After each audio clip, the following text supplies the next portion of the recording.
I'm Maurice McDavid, host of Black, Brown, and Bilingue, a part of the Education Podcast Network, just like the show you're listening to now. Shows on the network are individually owned, and opinions expressed may not reflect others. Find other interesting education podcasts at edupodcastnetwork.com.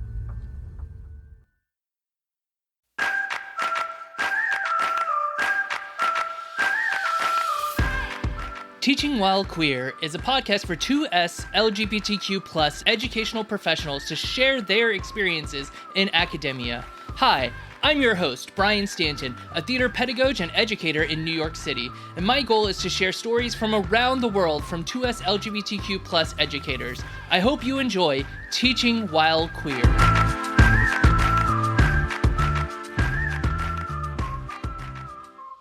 Hello, everyone, and welcome to another episode of Teaching While Queer. I am your host, Brian Stanton. Today, I'm so excited to have with me Steph Graham. Hi, Steph. How are you doing? Hi, Brian. I'm doing well. Thank you. Awesome. I forgot to mention my pronouns are he, they. I try to start the episode with that. So do you mind taking a second and sharing a little bit about yourself with our listeners? Yeah, absolutely. So my pronouns are she, her. I identify as a lesbian.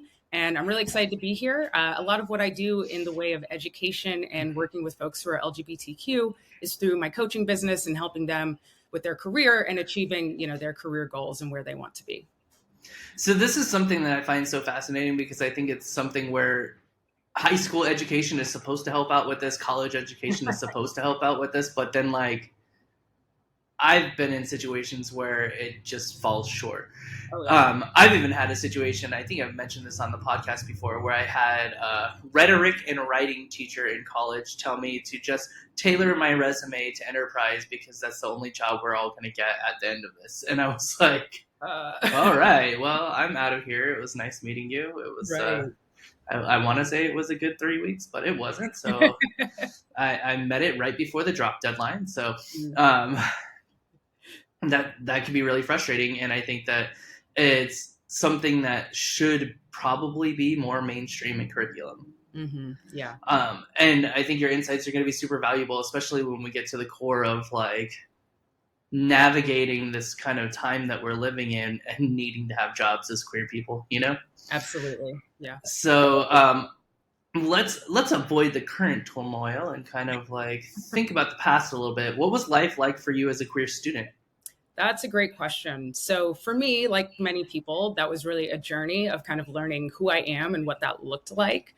So I definitely can think back and say, I feel like there was a lot of confusion at certain times about who I was.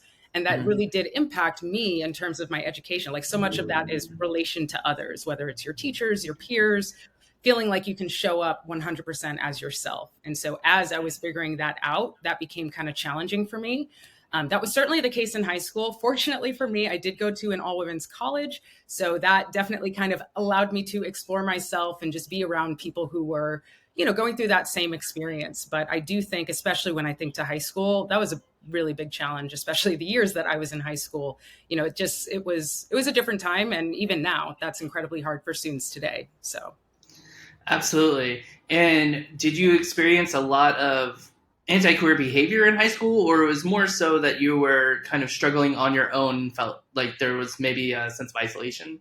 Yeah, no, great question. So unfortunately, I think there was a culture at the time of just being very flippant or flagrant with certain words. For instance, there's the F word for, folks who are typically gay men.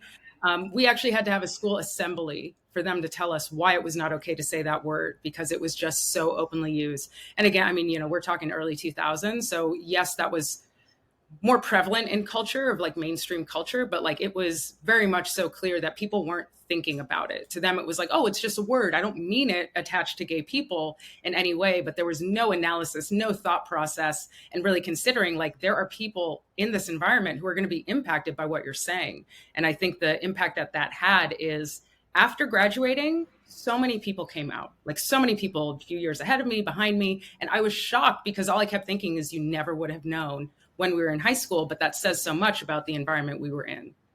Absolutely. I mean, there was a lot of hiding that needed to happen in order to feel safe. Yeah. And it's funny because when I was in high school, I was outed, so I didn't have that kind of luxury. Yeah. But I had the same kind of floodgates open when I went off to college. Like, so many people from my high school came out later on. And there's some people that I was like, oh yeah, I knew that. And then some people who I was like, wow, I would have never thought about that. Absolutely. And it's just based off of, safety. Mm-hmm. Absolutely. Yeah, 100%. Yep. And you mentioned something earlier about, oh gosh, just flew out of my head right as I was saying the words. So let's move on. Perfect. How do you think that your experiences as a queer student have kind of impacted how you work as an adult? Fantastic question. And I feel so fortunate, honestly, to have had the experiences I did, because I see that really pay off in my coaching. So for context, I'm a career development and interview coach. I do specialize in working with people, one, going through career transitions, but two, working with underrepresented groups. So people who are neurodivergent, LGBTQ, racial or cultural minorities. Working with those folks is really important for me because our career ends up being so much of our life. We spend so much time at our jobs. Most career coaches, they just think, how do I get you to that next step? What's that next job? For me, I really like to help my clients say, what is your career going to look like? And we do have to consider all facets of who you are, the identities that you hold, because that makes a difference in your job, in the environment that you're in. And you want to make sure that that's something you can do. For instance, though, in ways that I can kind of help coaching based off of my experience. So right now I am working with a few LGBTQ students, college students, and helping them just better understand what the workplace can look like and what are the things they should be asking. What are the right questions to ask? What should you expect in a work environment? How do you advocate for yourself and set those boundaries? I always tell people my coaching is very holistic because we are multifaceted as people. It's not just your career. I want you to feel safe, embraced, comfortable in the environment you're in. So I would say just understanding what that can look like in a corporate setting or a nonprofit setting or whatever, I'm able to better prepare them for, whether it's giving them tactics or tools or just like insight into this is something you should be prepared for.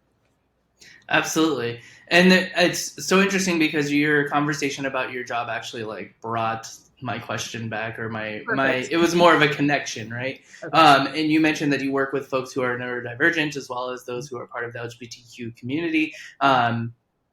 And so what I was thinking about was the fact that language has been or slang rather, has been so derivative in a sense that it's dividing people because these words are being said. Mm-hmm. But to the same token, it's that idea that it gets watered down the more that it's said, mm-hmm. in the sense that the people learning the language now don't associate it with the negative thing about a person that it was associated with. And so I was thinking about how even on high school campuses today, there's a huge push to get rid of the R word when referring to folks with disabilities. However, most high school students didn't even realize that was actually a term used for folks with disabilities because, linguistically, mm-hmm. it's just come to mean stupid or dumb. Right. And that's the same thing with gay. That's so gay. It's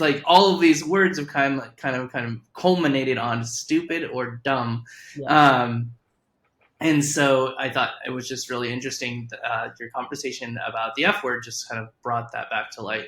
And I bet that in your experience working with these varying groups that you're kind of have to focus a little bit on what are the positive attributes of who you are, because so much of our coding in the world right now is, being different is being wrong.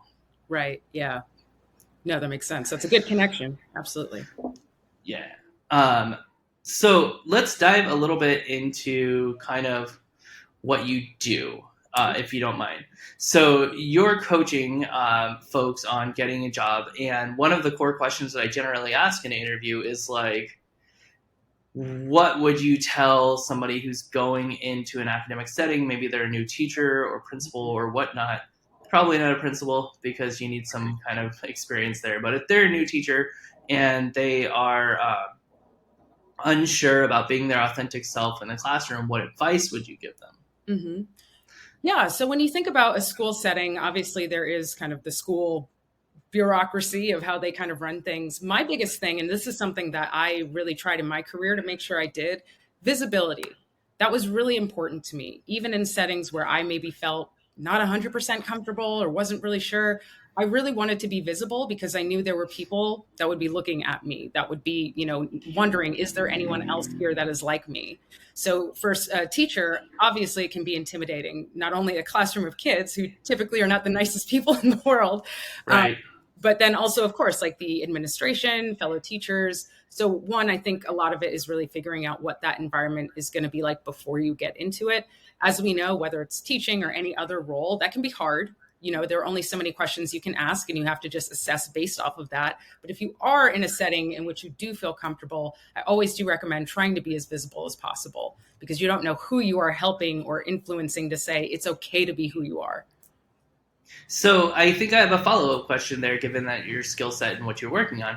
I guess if you decide to answer, this is a little freebie for everybody, but Sure. When you're going to apply for a job or going into the interview process, like, how do you test those waters? How do you know if that place is going to be welcoming? Right. What do you look for? I have a great example, someone I worked with that I was like, you taught me something. This is amazing. This person is a trans man, and legally at the time that he was applying to a role, still had his birth name as the legal name. So had to put that on the documents because, again, it's just his legal name at the time. But on his resume, very clearly at the top stated, this is my legal name. I go by X. I identify as a trans man. And I think at the time I was coming up, and that makes me sound so old, it was very much so more of how do you hide it? We know people aren't going to like this. So how do you hide it? And I kind of checked myself, or him saying that really checked me to say, you know what, you're right. He took the approach of I'm going to tell you up front, if you don't like it, that's fine. And I don't want to work there if that's the case. So I really think being able to do either something like that, and, it's a very specific case if that is your situation, but also if you have volunteer work or different things that you've done that you can put on your resume to kind of say, hey, these are the values that I hold. These are the things that are important to me. So first, that's kind of that first wall of defense of okay, they saw that and chose to go forward. I'm feeling a little better.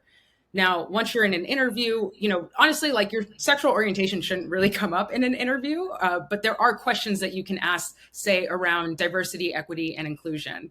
Now, a lot of people will just say, oh, what is your mission like? What is your DE&I mission? Those questions aren't as helpful. They can easily just recite whatever HR put in the handbook and, everything's great. So asking more pointed questions of, can you tell me about a time that there was some sort of conflict that was based off of anything falling under the DE&I category, but how is that, is there a process in place for you as the manager or our team to deal with that? I think companies need to be proactive in saying, if something like this happens, here is our process for how we deal with it. And as we see more companies hiring, heads of DE&I or just diversity in general, we're starting to see more processes put into place. And so when you are interviewing, people being able to ask those pointed questions and get really solid answers, I think that's important. Yeah, absolutely. You actually got me thinking about my interview for the second school that I taught at, because I had been teacher of the year for the school district that I was leaving, which was really great to an extent, and also shined a negative spotlight on me because of who I am. And so I had explained my story because I was asked the question, why? Why are you leaving if you had all the success there? Yeah. And then I turned the tables back around on him and said, okay, great. You've heard my story. Now, how would you handle that situation as an administrator? And I think it's worth saying and having that question, when they ask you, do you have any questions for us? One, I think it's good form to always have a question. And two, for queer folks, maybe that question needs to be, I'm a part of the LGBTQ community. If someone were, if we did experience any kind of anti-queer behavior, what steps do you have in place to combat that? Right. Or how would you respond to it? As I think that it's really important to be upfront to an extent if you feel comfortable with that. but also like it's really important to get beyond that surface level, which is what you were talking about. I'm going to recite the mission statement or the diversity statement, and give them, facts. I've noticed that this situation is happening at other schools in the area. How would you respond to it, or how would this district respond to it? Right, exactly. I like that. This is perfect advice. It's great advice. Thinking about your own experience as a student, and maybe some work that you've experienced, like if you're helping folks with, getting teaching jobs or transitioning. I know is a huge thing right now for the education community. There are a lot of people transitioning out of education, unfortunately. What would you like to see the school community do to be more inclusive of 2S LGBTQIA plus people? Great question. So I will say, yes, you are right. There are people definitely transitioning out of education. I've worked with a decent amount of people who are getting out of the classroom, which to me, for a number of reasons, I guess that can be a very difficult work environment for people. But I'm so sorry. Could you repeat the question? Yeah. So what would you like to see the school community, what can the school community do to be more inclusive of LGBTQIA folks? Yeah. So I would say, again, visibility. And I want to be clear, that can also be allies. So it's not necessarily, I hold this identity and I'm sharing that, but like they have little safe space stickers that you can put up so students know they could come to you if they need to. Just being vocal about it as much as you can. As a whole, as an administration, I mean, obviously you would have to get everyone on board. And I know right now across the country, there are some places where that's doable. There are some places that's simply not doable. But as much as you can get people on board, whether it is, announcements where you talk about certain things and you celebrate certain things, just as you would anything else, like really thinking, how do we just bring in some of that culture that shows we know about it, we care about it, we support those who are a part of the process, or a part of the community. Those types of things where, again, it's just that level of visibility. I think especially when you think about kids, right? Maybe not the younger, but especially like high school, they don't want to necessarily have that full conversation where you sit down, you're real serious. They're like, okay, I just want to know it's out there. I want to know that I can feel safe, but I don't necessarily want to have that full-blown conversation. Yeah, absolutely. That conversation, like any kind of serious conversation, I feel like it's really awkward for young folks. I mean, I have instances with my own children where they're like, I don't even want to have this, I would like to buy these Oreos from you conversation with people. So the serious ones can be a little bit, fraught. Right. I have some follow-up questions based off of that. And so one is what do you think of the word ally when it comes to almost being like a brand tool or a badge of honor? I'll give you an example. If the Pride organization on campus were to create shirts and one of them was the organization's logo, Pride, and the other one was organization's logo, Pride Ally, what are the things that come up kind of for you when you see that? Yeah. So part of me, I'm kind of chuckling because I'm like, I wish you could do a training. Everyone needs to do this training to be considered an ally. Because I think for a lot of people, they think, I'm okay with this, so that makes me an ally, right? Not quite. An ally, in my opinion, my definition, there's a level of being proactive. There's a level of having that visibility or standing up for someone when they can't, or really being engaged or involved. I think another important thing, based on other identities that I hold, that I see, is a lot of people do it in a transactional way. So I supported you and I expect you to support me. And if you don't, now I'm mad that I ever supported you. Yeah, it's like quid pro quo. Exactly. And so for me, I think being an ally, that's why I almost say some level of training or understanding. This is not just I'm okay, or yeah, I'll support you now. But it's really, I'm with the group. If stuff goes down, I'm here. I'm here to be next to you and by your side. I think it's great. I work for companies where, they were Ally Day and all this stuff. I also thought it was interesting. I was are we celebrating allies more than we are the actual people in the community? I think that's something to think about as well. And again, based on the many identities that I do hold, when you think about being in a space that is for that group, you as an ally kind of need to sit in the back and be quiet. If you are invited to give an opinion, if people do kind of bring that up, sure. But really recognizing at the end of the day, this is someone else's space. And as an ally, I'm here to support you, but not override you in any way. Yeah, absolutely. I think so. That situation, the specific example I gave, came up at a school that I worked at. It came up after they took an ally training that they found like that was available. And it's funny because I took that training also, just to kind of see like what can I do, because it was kind of marketed more about making things better for LGBTQ students, and what it was more like an ally training. And I was like, okay, so this clearly was not made for anybody who identifies with the community. And then the other thing that I thought, and I've had this conversation with some folks at that school, was what are you telling the students when you're like, I support this, but I need it to be publicly known that I'm an ally and I'm not a part of that community? So someone who's like, they really want you to know, oh, but it's not me. Right. So like here I'm wearing my Pride ally shirt because I need you to know that I'm an ally versus I'm just supporting the group. Right. And it's funny because I distributed the shirts. I didn't make the designs, but I distributed them. And so there were plenty of teachers who just brought the regular old shirt regardless of their identity. And then there's plenty of folks who bought the ally shirt. And I went to somebody who was going to take over, some things for me after I was leaving. And I was like, I just want you to reconsider that ally shirt, because to me, what it means is a little bit on the lines of like, separate but equal. Yeah. I'm here to support you, but I need you to know that I'm not a part of that community. Yep. So what does it say about the Pride community that you can't just wear the logo? You have to have a separate thing. Yeah, that's something to bring up with your therapist for sure. Yeah, for sure. And I think you're right. I also do believe that like there should be a training and whatnot for any kind of allyship, and it needs to start with understanding performative allyship.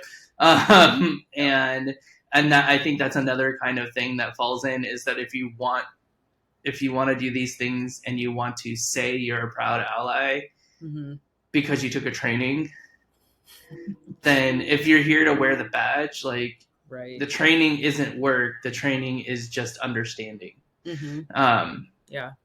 And that actually, I mean, there's obviously intersectionality that goes into all of this, but a good example, I used to be a part of a social justice group, and we would always say that we had a queer feminist lens. And that is how we did all of our work, through that lens. And one of the reasons is because it's almost that, if not everyone is free, then no one is free, like if there's still a group. So really it was like, how do we uplift the group that is the seemingly most oppressed, thinking about Black trans women. So coming at it from that angle, to me, that really shows a level of allyship or just being invested in the community, because you recognize, even though I am queer, there are other people who, we really need to center them because they're going through something and this is difficult. So yep, I really wish that the white cisgender queer community would remember that. Because I do think there is so much animosity within the queer community, and I've witnessed just a lot of like anti-trans rhetoric just in general. I've absolutely on, various apps seen racism, fat phobia. Like there's so much divisiveness even in the queer community, but everything's okay because now, quote unquote, white gay men are acceptable. Right. So, F everybody else. And that drives me nuts. As a queer person, like my gender is queer. Yeah. And then also as a parent, because my children, I have one half Black, half white child. I have 3 Mexican children, and I'm just sitting here going like, I have to make the world safe for everybody, because if I don't, then my house isn't safe. You know what I mean? Like nobody in my house is safe. And it's been, really interesting because intersectionality, I think, makes up a huge part of who we are. And so I love the fact that you could talk about those things with people, because I think that we are told that our identities are these kind of little boxes that we stack on top of each other, and that at any given time we can just take it out but still have our identity, but take out a box. Right. Don't be the gay teacher. Yeah. Take that part of your identity out, and you can't. Mm-hmm. You'll lose who you are when you start compartmentalizing your identity. Right. I actually have an example that just came to mind. I'm working with a college senior, and she is trans and has a very, very heavy STEM background. And I said, as a coach, my job is helping people get jobs, telling you what actually makes sense. It's not everything isn't flowers and perfect. So I said to her, I was like, you know what, though? The STEM experience that you have is not very common amongst women. Now we can talk about why STEM is, women aren't encouraged in STEM, all those different things. But I pointed out, I was like, for most women, their resume wouldn't necessarily look like this. Not that they couldn't do it, not that there aren't women out that do, but you know what I mean? I was like, this is actually kind of uniquely different. And she kind of like lit up. She was like, oh, really? I was like, yeah, like this is a bit different. I want you to like, one, recognize that, but then also you can lean on that. Just know, again, my job is like, okay, I know what it's like to be a woman. I know what it's like to be queer in these spaces. You really need to be able to lean on certain things. And I was like, your STEM background is strong. And it was really nice because one, she was kind of pleasantly surprised of like, oh, okay, like, great, I feel good. But two, what really touched my heart is like, I could tell she felt validated in what I was saying. And I was just like, like, that's what makes my job amazing, is not only helping those folks, but like making them feel good, finding that confidence and being able, again, to like take all of those identities together. Yeah. And I think there's something about like, I mean, a lot of us are put in situations where we look back and we're like, okay, someone else has to point out that, look at all these things that you've done. Yeah. And I'm very lucky in that my husband and I are very good about that. Like we look at it and we go like, okay, we're 38 and this is what we've got going on. And this is what we had going on at 25. And like, we're in a very good place, but not a lot of people, you're just in the grind. So to have someone in your corner who's like, but look at all of these things that you've done, I think is so amazing. And I also think it's interesting, like, it's interesting and unfortunate. The interesting part is that this woman lived a life that had some privilege in it, especially in the STEM industry, because STEM is very hard for women to break into, and that's a systemic thing all the way back to like curriculum in elementary schools. Right. But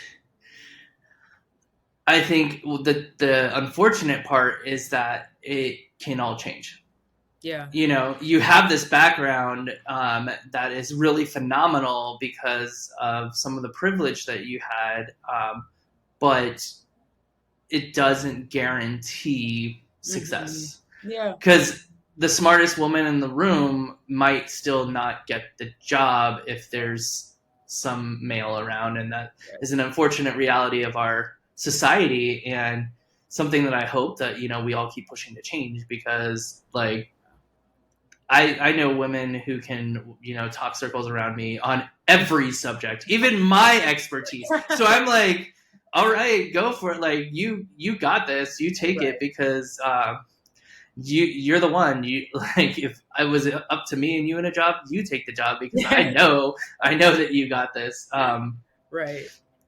So yeah, let's all work, folks. Let's all work towards, dismantling the patriarchy. Just a small task, just a small one. On your weekends. Yeah. You could do it while watching a movie. It's just that simple, obviously. We've only been working at it for how many centuries? I know. So at this point, I wanted to go ahead and turn the mic over to you. At the end of an interview, I always ask my guests to ask me a question. So go ahead and take it away. Yeah. So one thing that came to mind for me was, what has been like the best or most successful moment that you've had with a queer student? So like a breakthrough of some sort, or just, really making an impact with them. So one moment I can think of off the top of my mind is not even my student. So state testing is a thing, right? And it happens all over the country or all around the world, but not state testing, but standardized testing. Yeah. And I had to work the check-in station during COVID for students who stayed home. Okay. Gotcha. And were doing school at home. So they checked in at a certain area and then they went to their classroom to take a test because they had to take it in person. And so this person came up, looked at the roster to check in, and started like panicking.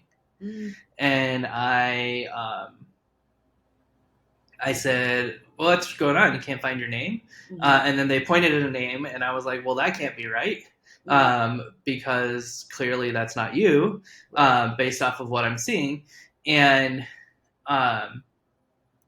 then they basically told me, you know, I just moved here and I was hoping to move here and just be myself and for people not to know that I was trans. And like, I just wanted to live my life without this thing being so, you know, prevalent, because it seems like there was probably a lot of bullying in the past.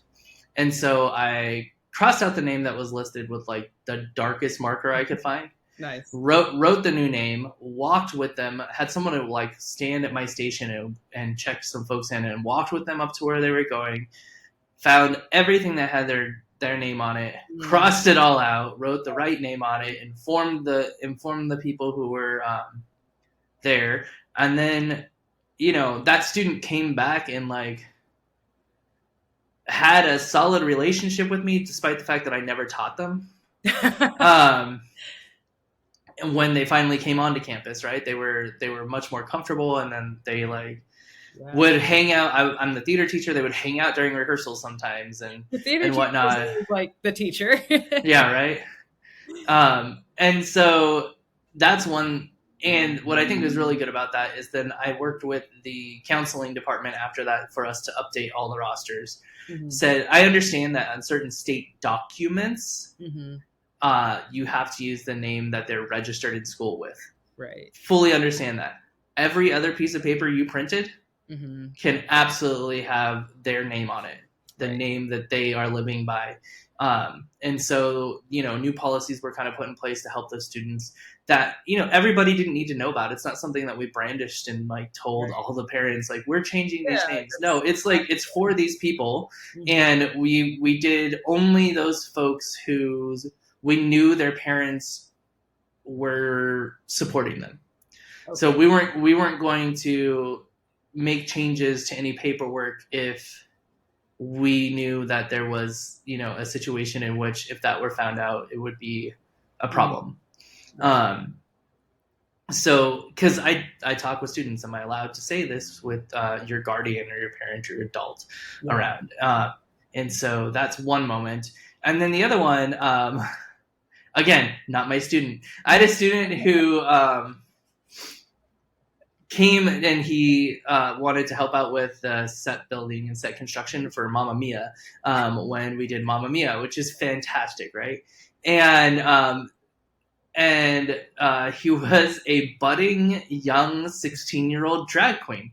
Okay. We love we love to see it. And so, you know, we kind of connected and, you know, we're sassy with each other and whatnot during set builds and whatnot. And then he felt empowered enough that he started wearing like his really high boots, you know, for dress up days and whatnot, and like just owning himself. And I think for our cast party, he actually showed up in drag. Amazing. That's awesome. And that's just it's like a moment of like queer joy, because it's just like this person got to be all of themselves, just because someone connected with them. Yeah. Wow. And that's all it takes, someone to connect with them, to let them know that it's like there's nothing wrong with who they are. Yeah. Wow. Those are two very powerful stories. Thank you for sharing that. And I think it says a lot to your point of like, you know, you were not their teacher, but you were the person they could go to. And that's huge. That's huge. And I have a lot of instances of not the teacher, or like sometimes not even students at my school. They were just in the district. Like when I left, I received emails from parents being like, my kid felt safe because you were on the high school campus. And so like, that's you amazing. Know, yeah, it is. And also it's a lot of pressure. So that's a banner that each of us has to decide whether or not we want to wave, because it can be a lot. You have to do your normal job. And some of our normal jobs, especially those of us who teach an elective or some sort of like after school commitment, some of our normal jobs are a lot. And then you add on top of that, you have to be the person who everybody's okay with representing a community. And that goes for all communities. I mean, I've seen that in my own professional career. I wish I could say, oh, it gets better, but like you'll definitely, in the corporate world, I had a corporate job, and at this place, somehow I just fell into diversity recruiting. Can you guess why? It was like, yeah, you'd be good for that, right? And you end up taking on not only literally just additional labor, but even emotional labor. Like you're asking me to give such a personal part of myself publicly in an arena that I don't know, you may not be comfortable, you may, whatever. But that is absolutely true. Like there's additional labor that you end up doing just because you are part of that community. Now, of course, if you're helping people, it's kind of like, okay, I'm happy to do it because I know it's supporting folks. I would say in that corporate environment, it was more like, because they would ask like, oh, what should we do? I would be like, we have to invest more. And they'd be like, yeah, but what else could we do? And I'm like, well, you don't want to invest, like, there's nothing I can do there. But, you do end up being the person who has to drive that process. So, yeah, absolutely. I think it's interesting looking back at the very first school that I worked at, because it's in a relatively conservative area. It's in an affluent area. It is predominantly white and old Southern money. So you kind of get the vibe from that statement. And for the high school, at least, almost every teacher of the year for a decade was someone who was either the banner waver as a member of a community or an avid ally of all of these other communities. And it's funny because most of us left. Wow. Because after being teacher of the year, there's a spotlight shined on us, and this idea of DIE work or DEI work was like not okay with some of the community. Mm-hmm. So you get these, situations where it's a privilege, honor, but also a lot of responsibility. Absolutely. And regardless of who you are or what, like we deserve to be compensated. So if you are doing the work, unfortunately in a corporate setting, it's not like they were paying you extra. It was just top of what I already expect of you. So yeah, they're like, do you mind heading up this committee? Yeah, I mind. Is it not? How much of an increase am I getting here? Exactly. Let's talk numbers. Yeah, absolutely. Well, I wanted to thank you so much for joining me today. I've really enjoyed our conversation. But before we go, do you mind sharing how people can get a hold of you? And as much as I don't want to say this, for those of you who are transitioning out of education, Steph would be a fantastic resource for you. Happy to help. So I'm going to start by spelling. I did not realize not many people know how to spell my last name. And of course, it's part of all of the things I do. So Graham, Graham. So if you want to follow me on Instagram or TikTok, it is consult.graham. My website is consultgraham.com. If you want to email me, it is steph@consultgraham.com. But as you see, there's a theme here. So consultgraham, you can find me, like I said, Instagram, TikTok, email me directly, but definitely check out the website. I do offer free consultations. So even if you're just curious, set up the half-hour call. It's really for me to get to know you to understand what I do, and we can see if that works out. So I love to connect with people, whether it's through social media or just having calls with folks. So yeah, please follow and reach out. Absolutely. And all of these links will be in the show notes for this episode. So if you have trouble remembering all of that, just go to the webpage or to the episode information on your app. Thanks, Steph, so much for joining me this afternoon. I really appreciate it. Of course, Brian. This has been an absolute pleasure. I'm really glad we got to do this. Me too. And those of you at home, I hope you enjoyed the episode. Have a great day.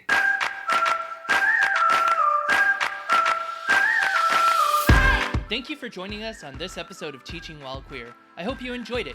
If you did, make sure to subscribe wherever you listen to your favorite podcast. Leave a review, and that would help out tremendously.